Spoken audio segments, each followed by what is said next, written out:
Even though it's not March anymore, March Madness has reached a fever pitch as we're down to the final four teams in the NCAA tournament: Auburn, Houston, Florida, and Duke. For the first time since 2008, all Final Four teams are made up of number one seeds, and all eyes right now are on Duke's Cooper Flagg, a college freshman superstar who's a favorite to win every National Player Award. He's a real deal. Legit 6'8" with a J, with a handle, with passing ability, with poise, plays on both ends. I mean, this brother is something special. And the crazy thing is he's only 18 years old because he skipped a grade, so really he should be a high school senior, but still he's leading his college team in every major statistical category. He's literally a giant. He's 6'9". He's the first men's college basketball player to be the face of Gatorade. And last summer when he was 17, he was on the practice squad for Team USA for the Olympics, like literally guarding LeBron James. That is literally crazy. So because of all this, he's easily the presumptive first pick of the NBA draft coming up in June. But Cooper threw a wrench into every sports analyst's dream when he said in an interview that he wants to come back to Duke next year.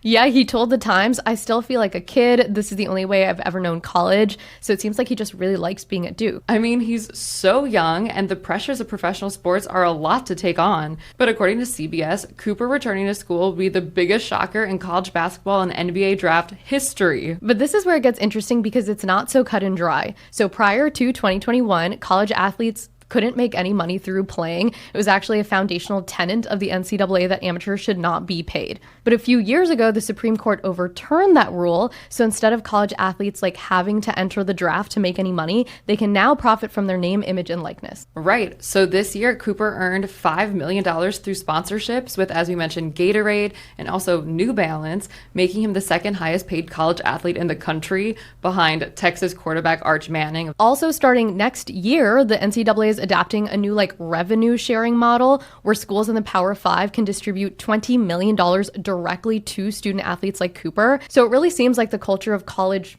athletics is changing because athletes are now getting a bigger cut of this $14 billion industry. But does this hold a candle to what he'd make in the NBA? Well, in the short term, kind of. In the long term, definitely not.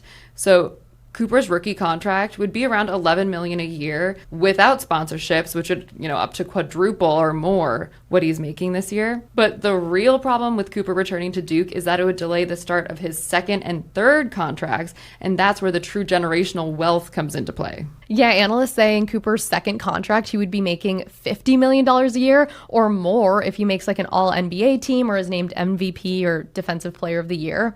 So with all of that being said, ESPN projects that Cooper going back to Duke would cost him $75 million to $125 million in potential salary on the back end of his NBA career. And that's not even including all of his sponsorships. Right. So let's say Cooper has 20 seasons ahead of him, but he chooses to use one of them to go back to Duke. So that means he only gets 19 in the professional level. It's that 20th year professionally that he would have made insane money. So it seems obvious to us what Cooper should do, but he has said that he wants to return to Duke. So the entire NBA world is speculating what decision he'll make ahead of the draft in June. So we spoke to sports creator Andrew Fenichel about the details of Cooper's decision and the Final Four on Saturday. So Drew, we know Cooper Flagg is the presumptive first pick of the NBA draft, obviously huge deal. How crazy would it be if he does decide to forego the draft this year and just stay at Duke? To me, this would be the most shocking thing in pop culture since Chris Rock got slapped by Will Smith at the Oscars. Whoa, okay. And I'm not even a movie guy like that. I'm the sports guy on the show. But yeah, I'm not buying it at all. I think this is total smoke. I think there's a less than a 1% chance this actually happens. This is two things. It's one, just classic, kind of drama that the sports world loves to spin up. I'm not buying it. I don't think it's happening, but I would be floored and completely shocked if it did. And can you just paint the picture to all the college basketball fans of just how good this guy is? Can you compare him to another phenomenon? What does he look like? Well, I just made a video the other day saying that if Duke wins the national championship, I think he's the greatest freshman in the history of college basketball. So yeah, there have only been 3 freshmen to ever win Player of the Year in college, and Cooper's probably going to end up being the 4th. And then there have also only been 4 to ever win Final Four Most Outstanding Player, so best player in March Madness. And if Duke wins it, it's going to be Cooper, right? So The two together, there've only ever been one player to do both in a season. That was Anthony Davis for Kentucky in 2012. And I just think Cooper Flagg's a better player than AD was his freshman year. And Anthony Davis is now a, Hall of Famer, one of the 75 greatest players in NBA history. So you can kind of see where I'm going with this. Cooper's really, really good. He's the guaranteed number one pick in the draft. He probably would have been the number one pick last year, even as like a high schooler, if he had somehow been God. eligible to be drafted. If you're asking for like what he kind of looks like if I had to compare him to another NBA player, he's pretty unique. A lot of people have thrown out like Andrei Kirilenko. He was this fun, kind of do-it-all, defensive, just beast. But Cooper is like 10 times better than him on offense. My God. So, yeah, what's cool to me about Cooper is like he has no weaknesses, and I think that's kind of what makes him unique. He's not necessarily like the craziest athlete. He's not Zion. He's not LeBron.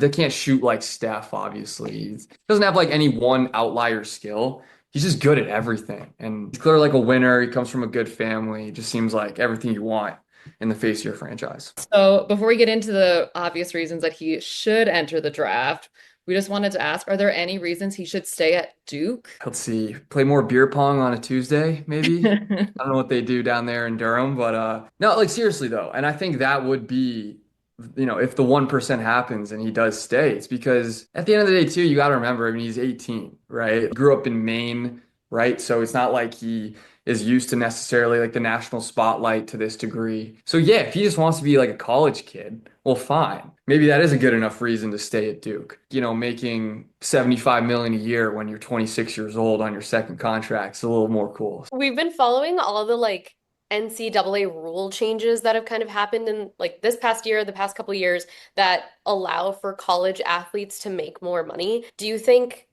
any of those will be kind of taken into account? I don't think so. And I think that's what people get it wrong. It's like, sure, Cooper's making like 5 million this year. That's cool, right? Like great. He's, again, he's 18, he's the star of the world, he's making 5 million. What people have wrong though is like that doesn't mean it's just like an open free market and Cooper can just make however much money he wants. Perfect example is Cooper signed with New Balance, but Duke is a Nike school. So if you notice in the games, Cooper has to wear Nike shoes, which Oh. is not standard for when you're a professional athlete and LeBron's wearing Nike out there, right? Or, James Harden is wearing Adidas. Like the school's deals still supersede any individual deal a player can get. So the way Cooper's New Balance deal works is it's basically like off the court, leisure wear, which is kind of the way New Balance gets around it. He's even charging his brand partners as a college athlete, right? So no matter which way you kind of split the money NIL part of this, Cooper's making a lot less than he would be if he was in the NBA. NIL creates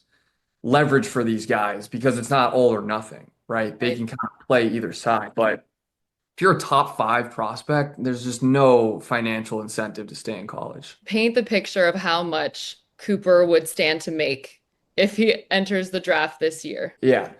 He'll make $11.5 million a year just on the first year of his rookie contract next year. Then you got to imagine all of his brand deals that he's making 5 million off of are going to probably at least double. I mean, I can imagine how much New Balance is going to throw at him. Yeah, he's going to be making like, I don't know, 25 million a year pre-tax, easy, first year in the NBA. The moment Flagg finishes his 4th season and he's eligible for a supermax, he's probably making at least 50 million a year. Whoa.